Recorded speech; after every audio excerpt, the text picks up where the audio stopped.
Hello my dear students, how are you all? This is Sonia Kaushik and today is our lecture number 13, that is we are doing our chapter reproduction in flowering plant and this chapter is need specific chapter. हम ये chapter अपना complete कर चुके हैं NCERT से and CBSE, NCERT and अगर boards की हम बात करें so that is up to sufficient. लेकिन अगर हम बात करें नीट के लिए so there are some important topics that you must have to learn, that you must have to emphasise कि ये टॉपिक्स आपको छोड़ के नहीं जाने हैं. So let me discuss the topics one by one as I have written here. So let me discuss what type of questions are generally asked from this topics. इन topics में से किस तरह के क्वेश्चन एग्जाम में आते हैं, तो ये आपको एक ग्लैंस की तरह ये टॉपिक जो है आज का लेक्चर जो है काम करेगा. Alright, so keep in your mind and note it down whatever the important topics we are going to discuss today. So what first topic is exothecium. Alright, this word is not given in NCERT. What is exothecium students? देखिए, अगर हम anther wall की बात करें, in anther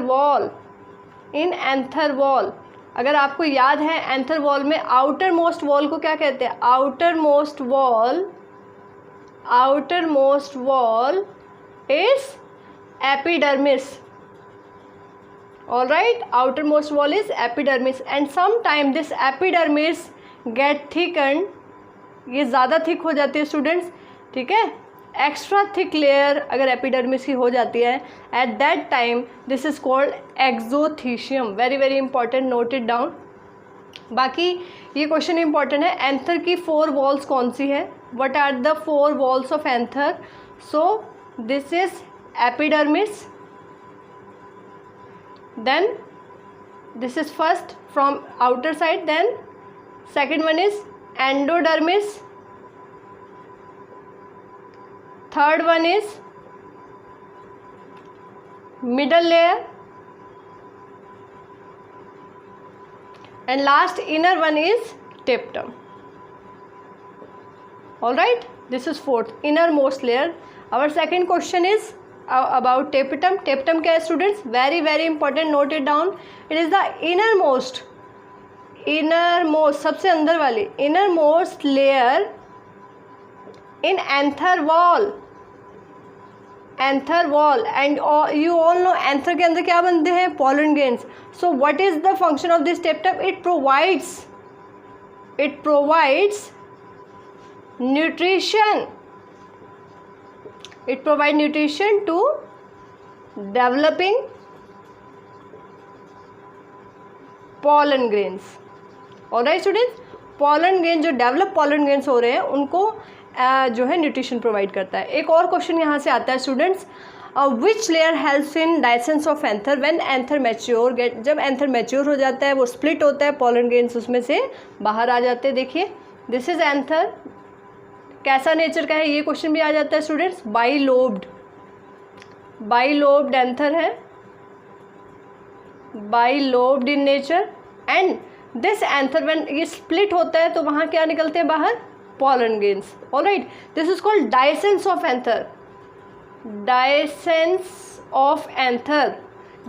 में कौन सी layer help करती है? तो note it down, epidermis and endodermis. This endodermis plays a key role. Now this middle layer they may be 2 and 3 in number. ये मिडल लेयर यहाँ से 2 या 3 हो सकते हैं. Epidermis is single. अगर ये थिक है ज़्यादा कुछ प्लांट्स के अंदर या कुछ एंथर्स के अंदर, so that epidermis is called exothecium. All right, that is called exothecium. Now coming to our next question, that is about hay fever. So what is hay fever students? Sometimes this pollen grain causes allergy. And that allergy is called hay fever. So now the question arises, are the all pollen grains causes allergy? क्या सभी तरह के pollen grains allergy cause करते हैं? So no, all types of pollen grain doesn't cause allergy. तो अब हम बात करें, we have done exothecium, then we have done tapetum. Now coming to hay fever.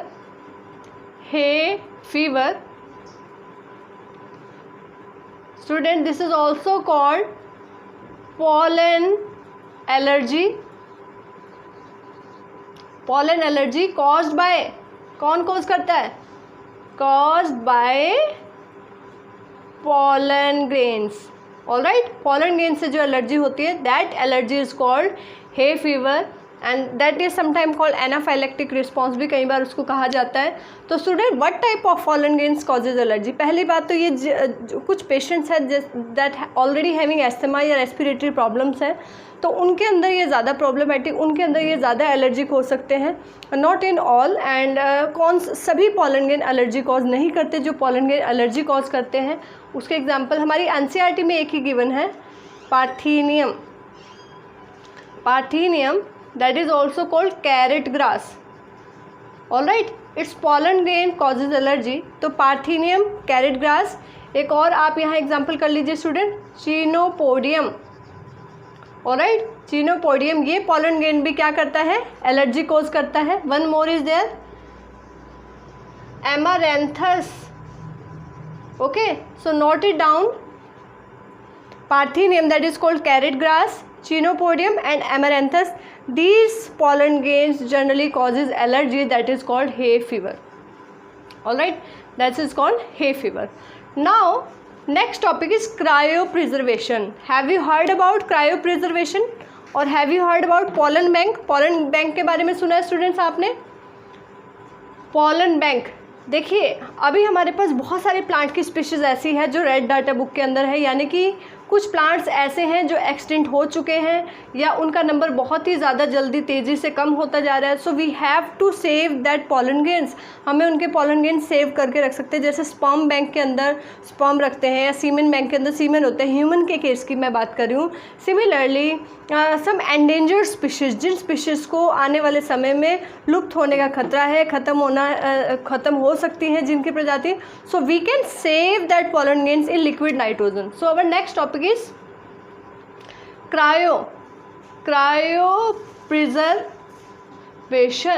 cryopreservation, very important students, cryopreservation, this is storing of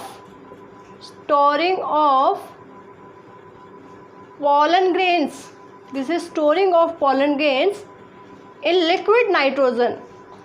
liquid nitrogen के अंदर students कितना temperature रहेगा, -196 degree Celsius. ये क्वेश्चन आता है यहाँ से, note it down, -196 degree Celsius, इतने लो टेम्परेचर पर जो है पॉलन ग्रेन को सेव किया जाता है। And we can also call this pollen bank.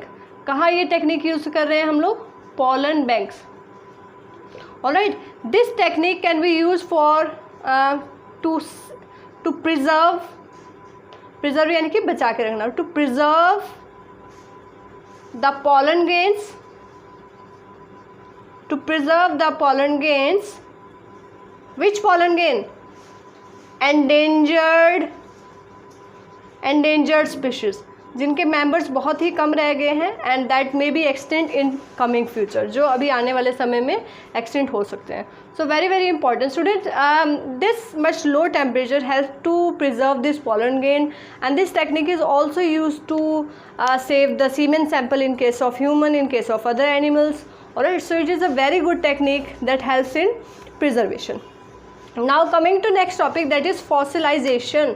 Fossilisation student, fossils के बारे में आपने सुना होगा, fossils are basically the dead remains of plants and animals, plants और एनिमल्स के जो डेड रिमेन्स होते हैं that are called fossilization. So this pollen grain can also भी फॉसिलाइज, पॉलन ग्रेन भी फॉसिलाइज मतलब लंबे समय तक इनको भी हम स्टोर करके फॉसिल फॉर्म में रख सकते हैं। How is that possible? देखिए पॉलन ग्रेन्स की अगर हम बात करें, पॉलन ग्रेन्स, तो पॉलन ग्रेन्स की outer wall that is called exine, जिसको एक्साइन कहते हैं students, and that is made up of sporopollenin, alright, sporopollenin, and that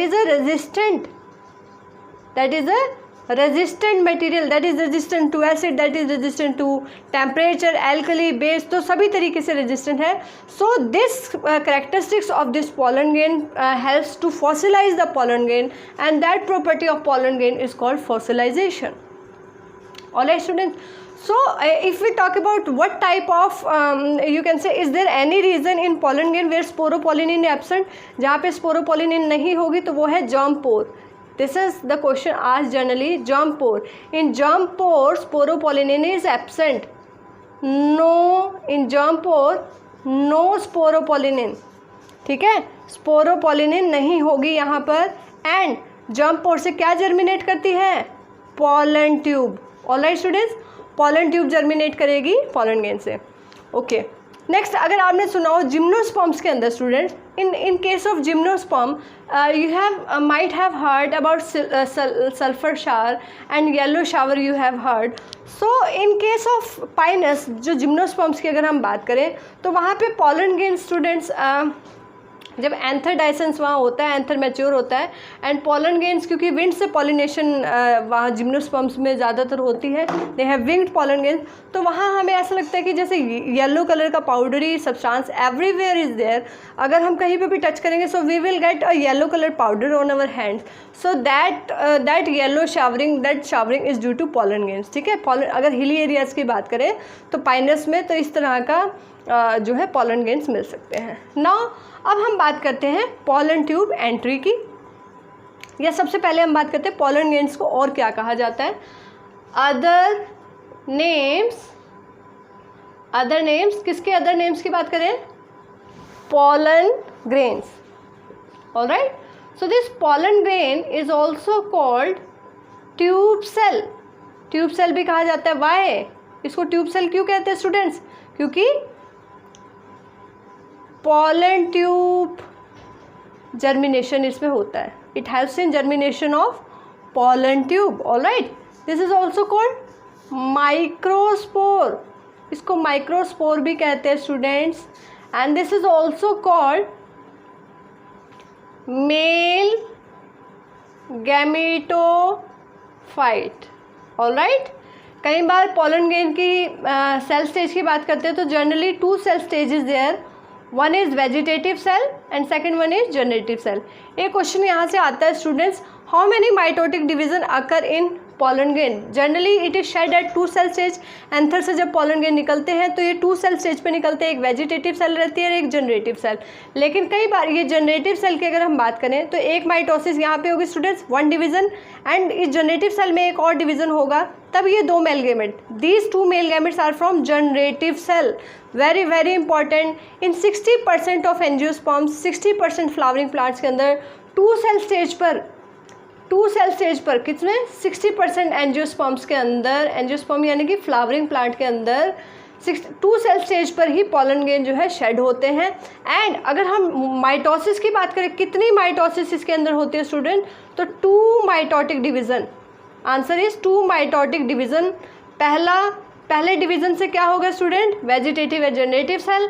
next division के अंदर जनरेटिव सेल के अंदर डिवीज़न होगा and it will form 2 male gametes, 2 male gametes, ठीक है, जो किस में हेल्प करते हैं? 2 male gametes helps in double fertilization, double fertilization. Alright, do you remember double fertilization? 1 male gamete fuses with egg cell, second male gamete fuses with secondary polar nuclei। हम ये अपने लेक्चर्स में कर चुके हैं। That's why this is called double fertilisation. And क्योंकि अगर हम बात करें पोलर न्यूक्लियाई की, सेंट्रल सेल की, वहाँ 2 न्यूक्लियाई है, so when male gamete fuses that with polar cell और central cell, that is called triple fusion, that results in formation of endosperm. We have already discuss this in our previous lecture. Alright, so double fertilisation आपको पता होनी चाहिए क्या है, आपको triple fusion पता होनी चाहिए स्टूडेंट्स क्या है triple fusion. And in our last lecture I have also told you what is the final product of sexual reproduction in plants. So final product क्या है? सीड। ध्यान रखेंगे, seed is the fruit, is not final product, seed is the final product. Alright, और आपको पता है embryo की germination के लिए, एम्ब्रियो की ग्रोथ के लिए एंडोस्पर्म फॉर्मेशन होता है, और एंडोस्पर्म फॉर्मेशन होता है PEN, प्राइमरी एंडोस्पर्म न्यूक्लियस। तो वो सारी चीज़ें भी आप ध्यान रखेंगे। Last lectures are also important and this is specifically for NEET, but अगर आप वो लेक्चर स्किप करते हैं, नहीं पढ़ते हैं, so it will be of no use. So first go for these all 12 lectures and then come to this lecture. Alright, so next is pollen tube entry. Pollen tube कहाँ कहाँ से enter कर सकती है? So students, we have done the structure of ovule. हमने structure किया था ovule का। ठीक है, जिसमें हमने बात की थी कि चैलेजल एंड की बात की थी, हमने माइकोपाइलर एंड की बात की थी. Let me rub the topics that we have done this. This is pollen tube entry. We will write here. So now coming to pollen tube entry. All right, देखिए, this is the female part. This is also called pistil, carpel, and this is also called gynoecium. All right, so whenever जब pollen grain यहाँ पर आते हैं, हमने किया था pollen pistol, pollen tube start germinating. Pollen tube यहाँ से जर्मिनेट करती है और जनरली यहाँ से एंटर करती है. इस एंड को क्या कहा था students? This is micropylar and. All right, this is upper one is chalazal and. यहाँ पर एंटीपोडल सेल रहती हैं, यहाँ पे सिनर्जिड और एग सेल होती है, यहाँ पे पोलर न्यूक्लियाई है. ऑल राइट, ये हम कर चुके हैं. सो चैलेजल एंड से अगर पॉलन ट्यूब अगर एंटर कर रही है चैलेजल एंड से, वैसे तो माइकोपाइलर एंड से करती है 80% एंजियोस्पर्म्स में, लेकिन अगर चैलेजल एंड से एंटर करे तो उसको हम कहेंगे चैलेजोगैमी. That process is called चैलेजोगैमी. All right, अगर माइकोपाइलर एंड से एंटर कर रही है that is called microgamy. That is called microgamy. All right students, microgamy. And if it microgamy, and that is also called because germ pore is also there. All right, so it is also called porogamy. All right, so if pollen tube enters from this integument, this covering like structure here are called integuments. Alright, so if pollen tube, अगर pollen tube entry कर रही है integument से, तो इसको हम कहेंगे mesogamy, यानी कि सेंट्रल स्पेस से एंटर किया है, mesogamy. So student, this question is generally asked that on the basis of pollen tube entry the entry is named differently. अगर वो माइकोपाइलर एंड से एंटर करिए सो दैट इज जनरली कॉल्ड पोरोगैमी. अगर वो चैलेजल एंड से अंदर एंटर करेगी pollen tube, that is called चैलेजोगैमी. और अगर वो इंटेगुमेंट से यानी कि बीच में से एंटर करी है that are called mesogamy. All right, अब इंटेगुमेंट से एक क्वेश्चन आपको करवाते हैं स्टूडेंट्स. देखिए, ओव्यूल के अंदर अगर सिंगल इंटेगुमेंट है, integument are external covering like structures. Integument, if single integument is present, this is called unitagmic. All right, let me change the marker.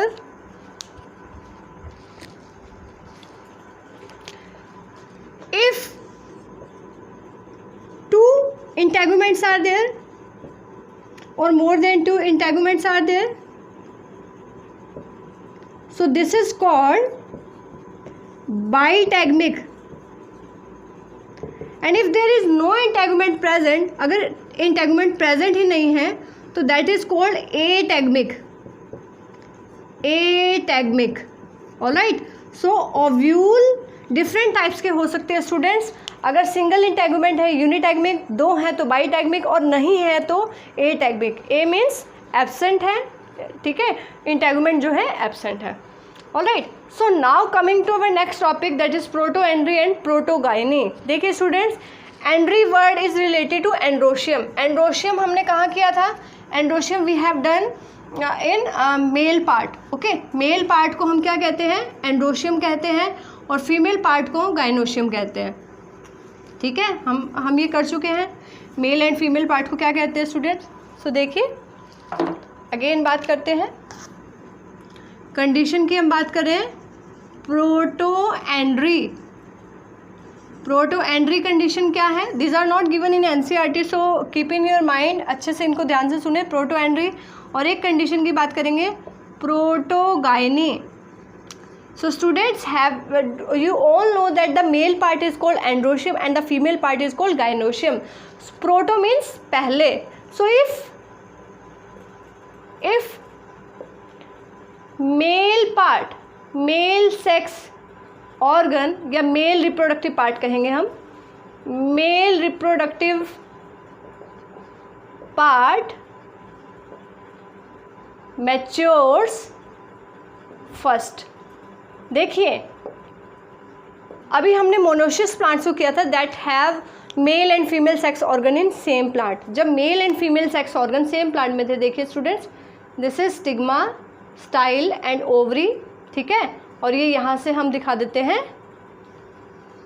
Filament और एंथर, ठीक है, इस तरीके का स्ट्रक्चर हमने किया, ठीक है।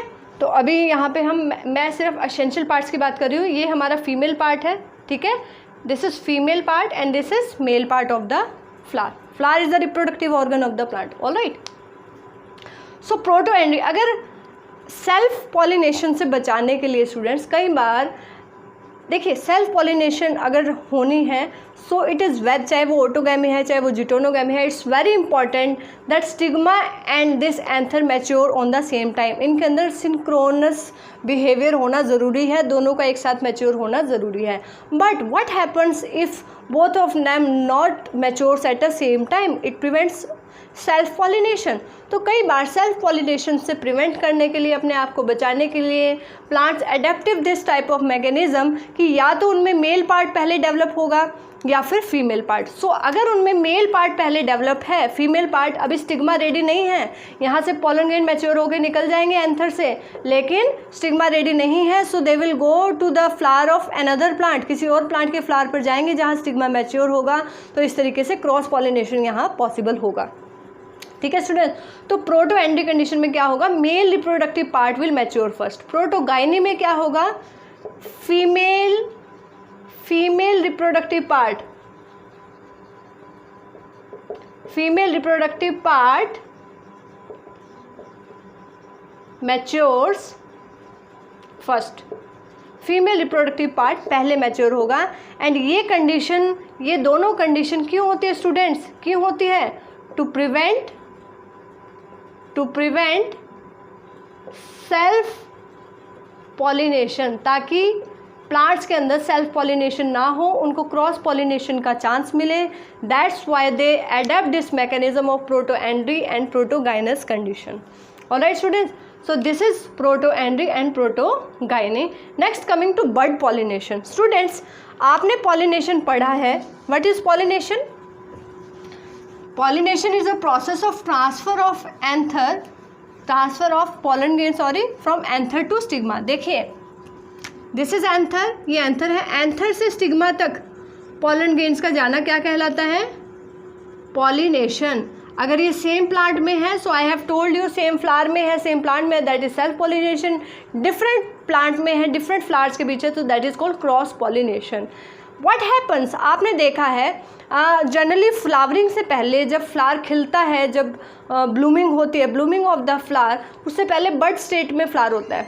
देखा है आप सभी ने, बड स्टेट में फ्लावर होता है और फिर उसके बाद वो जो है फुल ब्लूम करता है, पूरी तरीके से खिलता है, ठीक है। तो अगर वो बड फॉर्म में ही, अगर बड फॉर्म में ही उसमें पॉलिनेशन हो रही है, so that pollination is called bud pollination. नाम से ही पता लग रहा है बड पॉलिनेशन। क्वेश्चन ये आता है, in which plant bud pollination occur, because in our NCERT cleistogamous flower की बात की है, वहाँ कैस्मोगैमस फ्लावर की बात की है, सो दे नेवर ओपन, जो कभी ओपन ही नहीं होते, जो बड फॉर्म में ही रहते हैं, ठीक है स्टूडेंट। तो यहाँ से इंपॉर्टेंट है एग्जाम्पल कि ऐसे कौन से फ्लावर है that have pollination in bud state, ठीक है। So that is very very important pea plant के अंदर एंड राइस के अंदर, rice and pea plant, rice को पैडी क्रॉप भी बोलते हैं स्टूडेंट। तो इन दोनों के अंदर बड स्टेज में ही पॉलिनेशन हो जाएगा the flower before opening of the flower. ये क्यों होता है स्टूडेंट, बड पॉलिनेशन क्यों है, टू एंश्योर सेल्फ पॉलिनेशन, ताकि केवल और केवल सेल्फ पॉलिनेशन ही हो, इसलिए टू एंश्योर सेल्फ पॉलिनेशन इस तरह की कुछ एडेप्टेशन प्लांट्स के अंदर देखी गई है। नेक्स्ट बात करते हैं pollen viability. Students, whenever this pollen grain releases from anther, जब एंथर से पॉलन ग्रेन रिलीज होते हैं, they must have some viability period, उनका कुछ वेबिलिटी पीरियड होता है। जैसे अगर आप बात करें, ठीक है, अगर आप बात करें सीरियल्स की या जो ग्रेन्स होते हैं उनके अंदर ज़्यादातर ये viability period, pollen viability period ये रहता है ज़्यादातर, किसके अंदर बात करें हम, ग्रेन्स, सीरियल ग्रेन्स के अंदर ये रहता है स्टूडेंट्स अराउंड 30 मिनट्स, ठीक है, 20 to 30 मिनट्स आप कह सकते हैं, तो हाफ एन आवर आप कह सकते हैं, हाफ आवर, ठीक है। लेकिन कुछ प्लांट्स ऐसे हैं that have this pollen viability up to months. कुछ ऐसे प्लांट्स भी हैं जिनमें ये pollen viability months up to months, कुछ महीनों तक भी pollen grain वेबिलिटी क्या है student? Viability is that period up to which the pollen grains are able to germinate whenever they fall on stigma। जब वो स्टिग्मा पे जाएंगे they are able to germinate there. तो कुछ pollen grain की viability period सिर्फ 20 से 30 minute तक रहता है। तब उस समय में 20 to 30 मिनट्स के टाइम में इफ़ दे गॉट स्टिग्मा, अगर उनको स्टिग्मा मिलता है they will start germination there, otherwise they will denature. लेकिन कुछ pollen grains में ये जो pollen वेबिलिटी पीरियड है that is up to months. तो कौन से pollen grains है students? So that is Leguminosae, ठीक है। और कौन सी फैमिली है? Rosaceae, alright.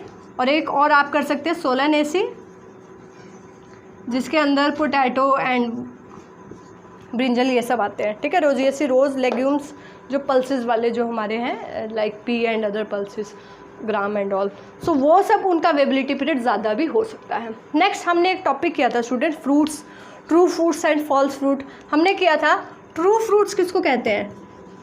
ट्रू फ्रूट्स हमने किसको किया था? जो ओवरी से बनते हैं,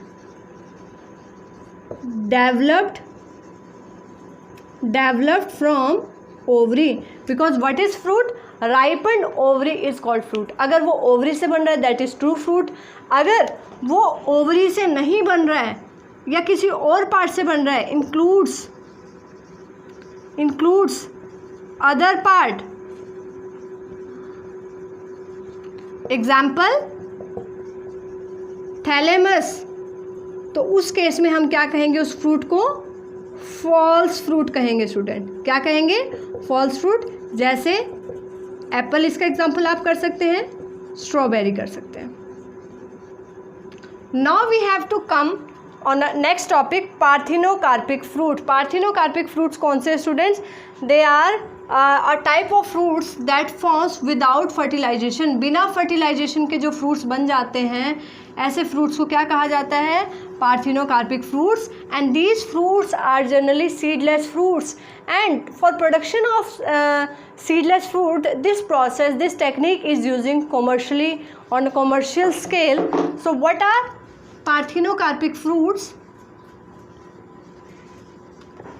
Parthenocarpic fruits,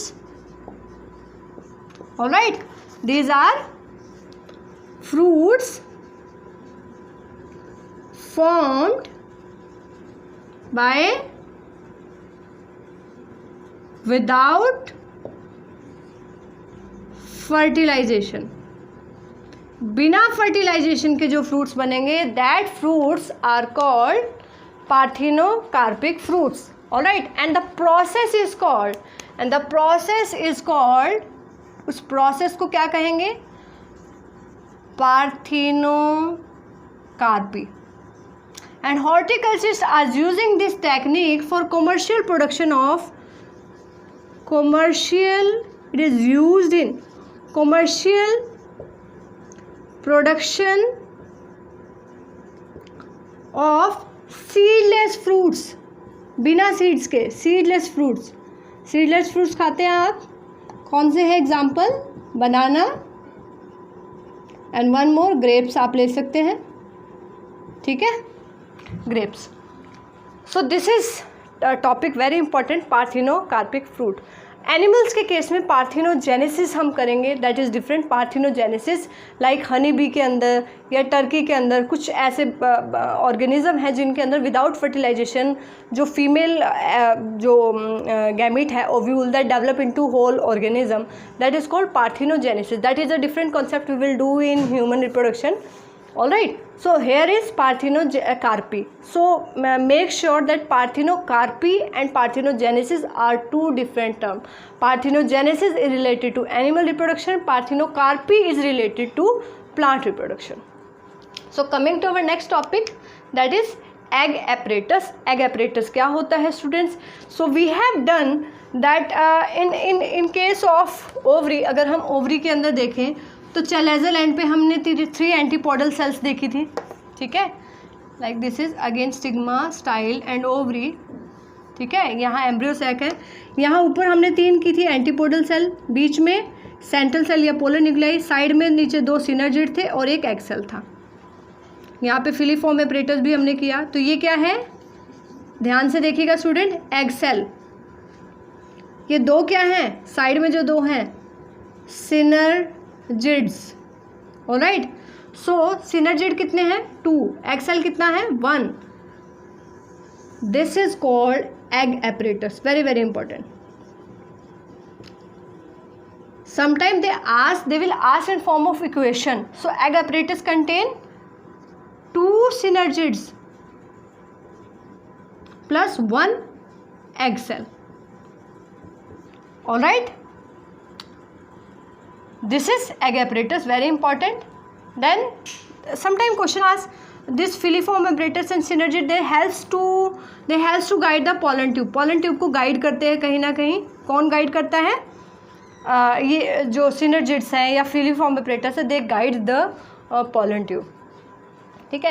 next coming to triple fusion की अगर हम बात करें तो देखिए, this pollen tube carries 2 male gamete, कितने मेल गैमेट है यहाँ, 2 मेल गैमेट्स, हम ये कर चुके हैं वैसे पहले, अगेन रिमाइंडिंग द प्रोसेस। देखिए 1 male gamete fuses with egg cell, देखिए here is the egg cell, first male gamete fuses with egg cell and form zygote. This is N haploid, this is N and this is form zygote. This is called syngamy. क्या कहेंगे इस process को, syngamy. Now the neat question here is, who gave the term syngamy? Syngamy term किसने दी थी students? Who gave the term syngamy? This syngamy is true fertilization, इसको true fertilization भी बोलते हैं। This syngamy term, this is discovered by, syngamy is discovered by Strasburger. In which plant? In Monotrapa. Very very important, note it down, syngamy.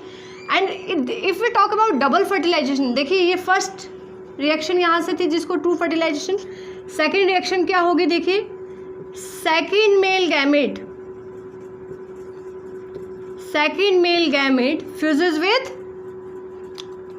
Polar nuclei, secondary polar nuclei, this is already 2n diploid है, ये n है, क्या होगा यहाँ से 3n nature का क्या बनेगा, PEN, प्राइमरी एंडोस्पर्म न्यूक्लियस, ठीक है, एंड बाद में इससे क्या बनेगा, endosperm. This endosperm is 3n in nature, triploid है students, very very important, note it down, triploid. और काम क्या है इसका, provides nutrition to developing embryo, provide nutrition to developing embryo. All right, so this endosperm is very very important, that helps in, if we talk about why triple fusion occur, so the main function of triple fusion is to form endosperm. endosperm का बनना ही triple fusion का काम है, और triple fusion से endosperm बन गया, this ensure the availability of nutrients for developing embryo. सो कई बार तो सीड जर्मिनेशन स्टार्ट ही नहीं होता, एम्ब्रियो डेवलपमेंट स्टार्ट ही नहीं होता जब तक एंडोस्पर्म नहीं बनता, और कुछ प्लांट में एंडोस्पर्म के मतलब साथ साथ बनता रहता है और साथ साथ डेवलपमेंट होती रहती है। हमने सीड्स भी कर लिए जिनके अंदर एंडोस्पर्म रहता है, दैट आर कॉल्ड, ग्रोथ के बाद भी एंडोस्पर्म बच जाता है, that are called albuminous seed, और जिनके अंदर नहीं रहता that are called non albuminous seeds. ठीक है, सो अभी हमने ये किया। ठीक है, और अगर हम बात करें ये डबल फर्टिलाइजेशन, देखिए एक बार फर्टिलाइजेशन यहाँ हो गई, एक बार यहाँ हो गई, तो this process is called double fertilisation. ठीक है, who gave this process, who discover this process?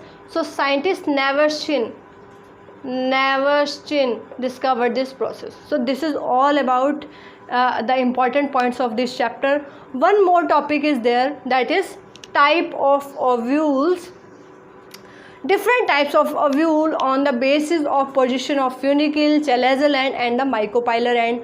So anatropous type of ovule is typical type of ovule that is present in 80% of angiosperm. But in some plants there is some different position of ovules is present.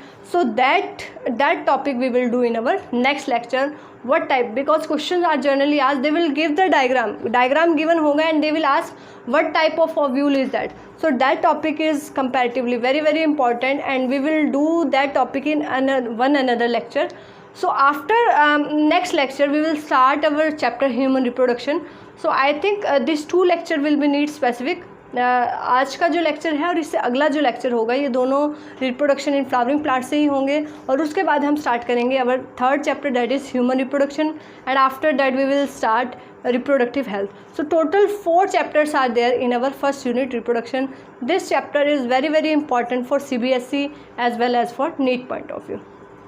All right, so note it down, make sure that you have read your NCERT carefully, then you have also listen the previous lectures carefully, only then you are able to understand my these NEET specific lecture.